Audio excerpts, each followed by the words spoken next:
The old Hawthorne house stood on a hill overlooking the village. It was a grand house once, with tall columns and wide balconies. Now it was a decaying mansion. Its windows were boarded up, the paint peeled from its walls. On this chilly autumn night, a low mist clung to the grounds, giving the house an even more sinister air. The wind howled like a lost soul. Dead leaves swirled across the overgrown lawn. A lone owl hooted from a nearby tree, its mournful cry sending shivers down the spines of the teenagers who stood at the edge of the property. They had heard the stories, whispered by the older villagers. Hawthorne House was haunted. No one dared to go near the house anymore, not since the terrible fire that had claimed the lives of the entire Hawthorne family decades ago. Well, almost everyone. The villagers whispered that Eliza Hawthorne, the youngest daughter, still roamed the halls, searching for her lost family. Eliza was just a child when the fire swept through Hawthorne House. Her parents and older brother had perished in the flames, but Eliza was never found. Some said she had escaped the inferno, only to be lost in the surrounding woods. Others whispered a more sinister truth. They said Eliza had been trapped in the fire, her spirit unable to find peace. She was said to roam the halls of Hawthorne House, her mournful cries echoing through the empty rooms. Some claimed to have seen her, a wisp of a girl in a white dress, her eyes filled with an unspeakable sadness. The villagers avoided Hawthorne House. They warned their children to stay away, but teenagers are drawn to the unknown, to the thrill of fear. And so it was that four friends, emboldened by youthful bravado and a dare, found themselves standing at the edge of the property, the wind whipping their hair and the legend of Eliza Hawthorne heavy in the air.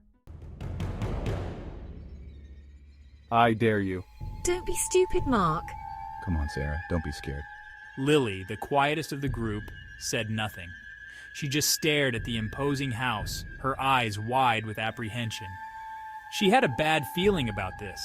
She always seemed to be able to sense things that others couldn't, and tonight, her senses were screaming at her to turn back. The old iron gate creaked open with a groan. The sound echoed through the night, amplified by the stillness of the air. One by one, the teenagers stepped onto the property, each footstep heavy with a sense of foreboding. The house loomed over them, its shadow swallowing them whole.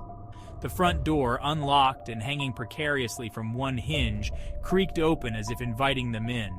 Inside, the air was heavy with the smell of decay. Cobwebs hung from every corner, and a thick layer of dust covered everything. It was clear that no one had set foot in this house for many years. The teenagers moved cautiously through the house, their footsteps echoing through the empty halls. Every creak of the floorboards, every rustle of the wind against the boarded-up windows sent shivers down their spines. They were in a world of shadows and dust, a world where the line between reality and imagination blurred with every step. Did you hear that? It's just the wind. Jason whispered, his voice tight with fear. They had been exploring the house for what felt like hours, though it had probably only been minutes. Each room they entered was more dilapidated than the last, each one filled with the ghosts of the past. And now, a new sound had been added to the symphony of decay, a faint whispering coming from the shadows. Mark said, though his voice lacked conviction. He was starting to feel uneasy too. The shadows seemed to be closing in on them, and the air was thick with an unseen presence. Lily hugged herself, trying to ward off the chill that ran deeper than the autumn air. She could feel eyes on them, watching their every move. The whispers seemed to be getting louder, circling them, taunting them. They rounded a corner and came to an abrupt halt. Standing at the end of the hallway, bathed in a shaft of pale moonlight that streamed in through a crack in the boarded-up window, was a figure. It was a young girl, no more than 10 years old. She wore a long white dress that seemed to shimmer in the darkness. Her long, dark hair cascaded down her back, and her face, though partially obscured by the shadows, was strikingly beautiful. But it was her eyes that held their gaze. They were large and dark, filled with an unspeakable sadness that seemed to pierce their very souls. The figure turned towards them, and for a moment, their eyes met. The girl's lips parted, as if she were about to speak. But then, as quickly as she had appeared, she vanished, fading into the shadows like a wisp of smoke. The teenagers stood frozen in place, their hearts pounding in their chests. There was no doubt in their minds. They had just seen the ghost of Hawthorne House.